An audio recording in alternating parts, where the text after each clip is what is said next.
హైదరాబాద్ చరిత్ర తెలంగాణ చరిత్ర లేకుండా పోయింది కదా. ఆ సందర్భాలు కూడా మనం చూసాం కదా. ఆ ఉద్యమం టైంలో ఆ ఫైట్ లో అది కూడా ఒక భాగం అయింది కదా. అందుకనే కదా అందుకని అస్తిత్వ పోరాటం వచ్చింది కదా. అవును. తెలంగాణ అస్తిత్వ పోరాటం ఎందుకు వచ్చింది? అణచివేత వల్ల వచ్చింది. అందుకని శ్రీశ్రీ గారు అంటారు, స్ప్రింగ్ ని ఎంత ఒత్తితే అంత పైకి లేచినట్టు అవును. ఉద్యమాన్ని ఎంత అణిస్తే ఏ ఉద్యమం కావచ్చు అది అంత పైకి లేస్తుంది. నిన్న కాక మొన్న మేడే జరుపుకున్నాం. మేడే ఉద్యమం ఏంటిది? కార్మికులకు 12 గంటలకు నియంత్రించండి. వాడు జీవితం మొత్తం నిద్రపోవడానికి 4-5 గంటలు టైం ఇచ్చి, తినడానికి 1 గంట టైం ఇచ్చి 12 గంటలు 18 గంటలు డ్యూటీ ఉండేది కదా గతంలో. 8 గంటలకు ఎందుకు వచ్చాం? 8 గంటలు అనేది మనిషికి శ్రమ, 8 గంటలు కుటుంబం కోసం, 8 గంటలు నిద్ర కోసం, విశ్రాంతి కోసం అనే దాన్ని మేము చేస్తున్నాం కదా. ఇప్పటికి అది అమలవుతుందా? ఇవాటి కూడా 12 గంటలు పనిచేసే వాళ్ళు మనకు కనపడతారు కదా. మన గిగ్ వర్కర్స్ కానీ రకరకాల వృత్తుల్లో ఉన్న వాళ్ళు. అందుకని ఏ చరిత్ర చూసినా కూడా ఆ చరిత్రలో ఆధిపత్య నాయకులు ఆధిపత్య ధోరణితో ఉన్న చరిత్రని బాగా ప్రభావితం చేసింది ప్రజలు. అదే రాసుకున్నాం మనము. కనుక అణగారిన వర్గాల చరిత్ర రాకుండా ఆధిపత్య ధోరణి చరిత్ర రావడం వల్ల చరిత్ర వక్రీకరించబడుతుంది అనేది మన భావన. సార్, ఒక కమింగ్ టు రాజకీయ అంశాలని కాసేపు పక్కన పెడదాం. ఎందుకంటే గుజరాత్ అది home town, home city, home state కాబట్టి వాళ్ళు ఇంట్రడ్యూస్ చేస్తున్నారు. సో అది అక్కడి వరకు అనుకున్నా కానీ ఒకవేళ ఆ సిలబస్ తీస్తే మోడీ గురించి రాజకీయ విమర్శలు ఉన్నాయి.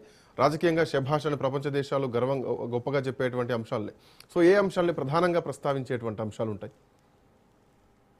అంటే 2 ఉంటాయి. ఒకటేమో ఆయన రాజకీయ ఆర్ఎస్ఎస్ నుంచి మొదలైంది, ఆయన రాజకీయ జీవితం నెక్కర్తో మొదలైంది.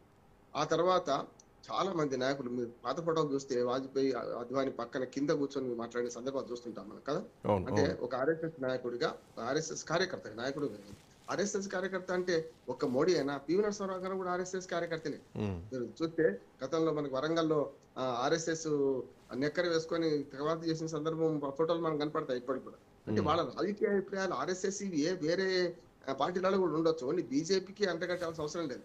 మీకు గుర్తుండే ఉంటుంది, 75లో ఆర్ఎస్ఎస్ కాంగ్రెస్ పార్టీకి మద్దతు చేసింది. తర్వాత 77కు వచ్చేకల్లా పోయింది. అంటే ఒక రకంగా అపర మన కాళికాదేవిని ప్రస్తుతించిన సమాజం కూడా చూసినాం ఇందిరాగాంధీని. కనుక ఆయా సందర్భాలను బట్టి నాయకులు పడతారు. కానీ ఇది ప్రజాకర్షణ ఏదైతే ఉందో ఇది ఎట్లా ఉంటదంటే శ్రీశ్రీ కవితను ఉటంకిస్తాను. నిప్పులు చెందుతూ నింగికెగిరితే నిబిడాశ్చర్యంతో మీరే, నెత్తురు కక్కుతూ నేల రాలితే నిర్దాక్షిణ్యంగా మీరే. వాళ్ళ మోడీ గురించి కీర్తించే వాళ్ళందరూ కూడా మనం న్యూట్రల్, మనం మీరైనా నేనైనా న్యూట్రల్. కీర్తించే వాళ్ళందరూ కూడా రేపు ఆయన కింద పడిపోయిన తర్వాత ఆయన ఎన్ని తప్పు చేసిండు అనే మాట చేస్తారా చేయరంటారా? చిన్న ఉదాహరణ చెప్తాను, పోలిక లేకపోవచ్చు. మన కేసీఆరే ఉన్నాడు. కేసీఆర్ అధికారం ఉన్నప్పుడు జాతి పిత, అసలు ఆయన తప్ప ఎవరు దిక్కులేడు. బాబు ఎట్లుంటి ఎట్లా అయిపోతీవి అని మంచి బ్రహ్మాండమైన కేసీఆర్ విమర్శనాత్మక ఒక కవిత లాంటి పాట వచ్చింది, చూసిన కదా మీరు. ఎట్లుంటి ఎట్లా అయిపోతుంది అంటే నూతన పడ్డానికి అన్ని లోపాలు కనపడతాయి. మనకు మిత్రుడుగా ఉన్నప్పుడు లేకుండా మనం కీర్తించినప్పుడు ఎదుటి వ్యక్తులు అన్ని సుగుణాలు కనపడతాయి.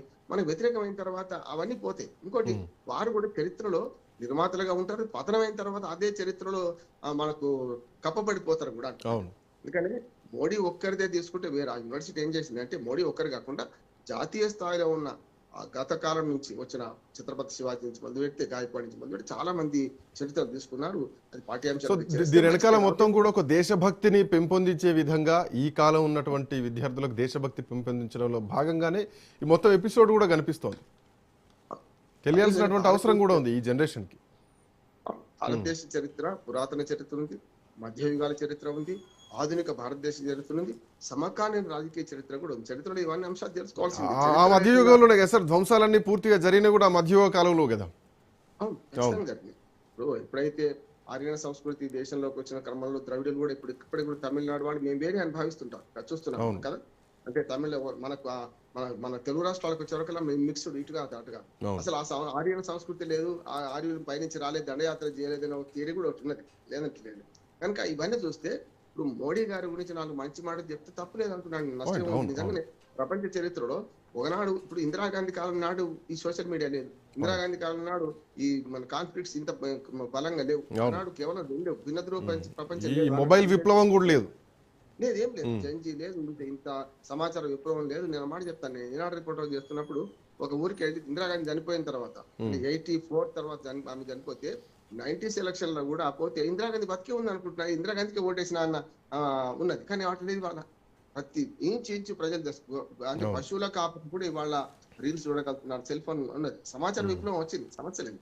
సమాచార విప్లవంలో అసలైన అయిపోతున్నారు. చరిత్రలో ఎందుకు పెట్టాలంటే, ఒక చరిత్ర చదువుకోవాలంటే సమకాలీన చరిత్రతో పాటు గతకాలీన చరిత్ర కూడా చదువుకున్నప్పుడు మాత్రమే ఆ బేస్ ఒకటి ఉంటుంది అనే ఉద్దేశం. చరిత్ర లేకుండా, అందుకని ఆ మధ్య నా చంద్రబాబు నాయుడు వచ్చినప్పుడు చరిత్ర పాఠాలు వేస్ట్ అనే మాట వచ్చింది. దాని మీద చాలా విమర్శలు వచ్చింది. చూసాను అవును కదా అవును మనం. అవును చరిత్ర తీసేస్తామన్నారు. కాదు కదా, చరిత్ర నుంచి గుణపాఠాలు నేర్చుకోకపోతే నీ చరిత్ర ఎవరు చెప్పాలి రేపు పొద్దున అనే మాట వచ్చిందా లేదా? అవును కొందరు ఖచ్చితంగా వేగ్గా కొన్ని స్టేట్మెంట్స్ ఇవ్వచ్చు. అందుకని ఇవాళ ఆ యూనివర్సిటీ చేస్తున్న పని నేను మంచిదే అంటున్నాను. కాకపోతే మనం దీన్ని బేరేజ్ వేసుకునేది ఎప్పుడు వ్యక్తి బతుకున్నప్పుడు కంటే వ్యక్తి చనిపోయిన తర్వాత వేరుగా మనకు కొన్ని విషయాలు అర్థమవుతాయి ఉమ్, కదా. అంటే మనకు వ్యక్తి చనిపోయిన తర్వాత ఆయన మంచి చెడ్డ తెలుస్తుంది. ఉదాహరణకు కొన్నిసార్లు ఓ పెద్ద మలుపు తీసుకుంటది, కానీ ఆ మలుపు మనకు ఆ టైంలో అర్థం కాదు. అవును ఉదాహరణకు ఆ, మన మన ఆర్థిక సంస్కరణ ఉద్యమం ఇంత పెద్ద మన పివి నరసింహరావు గారు చేసిన మార్పు ఎవరికి అర్థమైంది అన్నాడు. దీనివల్ల నష్టం కూడా జరిగింది. పేదలు మరింత పేదలు అవుతున్నారు, పెద్దలు మరింత పెద్దలు అవుతున్నారు. కానీ ప్రపంచవ్యాప్తంగా ప్రపంచం అంతా కుగ్రామంగా మారిపడిన సందర్భంలో ఆ మార్పు అవసరమా కాదా అంటే తర్వాత వాజ్పేయి గారు దాన్ని తీసుకున్నారు, ఇవాళ మోడీ దాన్ని, మన్మోహన్ సింగ్ ఎట్లా తీసుకున్నారు. అవును అంటే మన్మోహన్ సింగ్ ఈజ్ బేసికల్లీ ఆర్థికవేత్త కాబట్టి ఆయన కూడా అదే తీసుకున్నారు, మన్మోహన్ నిలబెట్టారు సింగ్ దేశాన్ని. ఆర్థిక శాఖ మంత్రికి తెచ్చుకునేది పివి నరసింహారావు గారు కదా. అంటే అవును దానికి సమర్థుడు ఆయన, ఒక పనిముట్టు కావాలి. ఇప్పుడు ఆయన ఆలోచనలు పివి నరసింహారావు గారు అమలు చేయలేడు. అవును అందుకనే అవును అవును దాన్ని వాజ్పేయి గారు కూడా తన గురువుగా భావించాడు. ఇప్పుడు కూడా రాజకీయాల్లో స్టేట్స్మెన్స్ కావాలి, పొలిటీషియన్స్ కాదు రాజకీయాల్లో. నేనేమంటున్నాను, ఇవాళ మన నెహ్రూ కానీ, ఇందిరాగాంధీ కానీ, రాజీవ్ గాంధీ కానీ, పివి నరసింహారావు గారు కానీ, మన్మోహన్ సింగ్ ఏమో ఆయన తక్కువ చేయడం కాదు, కానీ ఆయన చెప్పిన పాలసీని అమలుపరచండి. కానీ వాళ్ళ మోడీ గారు కానీ, పాలసీలో స్ట్రాటజీలో హీఈస్ బెస్ట్. వీళ్ళందరూ కూడా అంటే పనిముట్టుగా పనికి రావడం వేరు. వీళ్ళందరూ కూడా స్టేట్స్మెన్స్ అంటున్నాను, అవును ఇంక్లూడింగ్ వాళ్ళ మోడీ వారు కూడా. అంటే స్టేట్మెంట్ గా Right. ఎదగడానికి ఆ సంయమనం ఉండాలి, పరివర్తన ఉండాలి, దాంతో పాటు అందరిని కలుపుకోయే గుణం ఉండాలి. కొన్నిసార్లు ఇప్పుడు నియంతృత్వం లేకుండా కొన్ని సాధించలేము కూడా. కొన్ని కఠినంగా ఇది ఉంటే అనకపోతే కూడా కష్టమే అంటుంది. అంటే అది సునృతమే ఇది సునృతం అని మహాభారతంలో మనకు శకుని అంటాడు. మరి ఏది అనృతం మామా అని అడుగుతాడు దుర్యోధనుడు అమాయకంగా. అందుకని ఇక్కడ దీన్ని పెట్టడం తప్పలేదు అంటున్నాను. కానీ వీరుడు శూరుడు అని ఎక్కువ చూపిస్తే రేపు పతనమైన తర్వాత అదే లోపాలుగా బయటగా పడతాయి. రైట్ ఇవ్వండి, మోడీ జీవిత చరిత్రను 30 ఏళ్ల ఆయన కాల గమనాన్ని చూస్తే మంచి ఉంది, చెడ్డ ఉంది. ఇప్పుడు మరకలు కూడా ఉన్నాయి, మెరుపులు మరకలు రెండు ఉంటాయి. ఒక వైట్ షర్ట్ మీద మరక పడితే మిస్టర్ క్లీన్ రాజీవ్ గాంధీ ఏమైంది, గోఫర్స్ మరకతో మొత్తం మంది మరక పడ్డదా లేదంటారా? మరి ఒక మంచి ఆధునిక రాజకీయ నాయకుడు 47 ఏళ్ళకి ప్రధానమంత్రి అయ్యిండు. మరి 47 ఏళ్ళకి ప్రధానమంత్రి మన దగ్గర ఎవరు కాలేదు. ఇప్పుడు మోడీ గారికి ఇంకొక అదనపు అర్హత ఉన్నది. ఆయన స్వాతంత్రం వచ్చినాక పుట్టినవాడు, 48 తర్వాత 47 తర్వాత పుట్టినవాడు. మన రాజీవ్ గాంధీ కూడా 47 కన్నా ముందు పుట్టినవాడే. అందుకనే అదొక గొప్పతనం. దాంతో పాటు ఇవాళ భారతదేశ చరిత్ర లిఖిస్తే ఖచ్చితంగా మోడీ చరిత్ర గ్యారెంటీ ఉంటుంది. ఖచ్చితంగా సార్. అవును, థ్యాంక్ యూ రామారావు గారు, థ్యాంక్స్ ఫర్ జాయినింగ్. సో భారతదేశ చరిత్రలో ఖచ్చితంగా ఒక పేజీ మోడీ ఉంటుందని చెప్పడంలో ఎట్లాంటి సందేహం లేదు. ఒక మహాత్మా గాంధీ, ఒక జవహర్లాల్ నెహ్రూ, ఒక ఇందిరాగాంధీ, ఒక రాజీవ్ గాంధీ, అలాగే ఒక పివి నరసింహారావు, అలాగే ఒక మోడీ. అయితే ఆ మోడీ గురించి మహారాజా సాయాజీరావు విశ్వవిద్యాలయం గుజరాత్లో సిలబస్ ఇంట్రడ్యూస్ చేయబోతున్నారు, పాఠ్యాంశాల్లో చేర్చబోతున్నారు. వీటితో పాటు దేశభక్తిని పెంపొందించే విధంగా కోర్సులను తీసుకురాబోతున్నారు. చూడాలి ఈ పరిణామాలు భవిష్యత్తులో ఎలాంటి కొత్త అభివృద్ధిని తీసుకొస్తాయి, కొత్త మేధస్సును సృష్టిస్తాయి, కొత్త జాతీయ భావాన్ని తీసుకొస్తాయో. That's all for next updates. Continue అయితే కీప్ వాచింగ్ రాజ్ న్యూస్.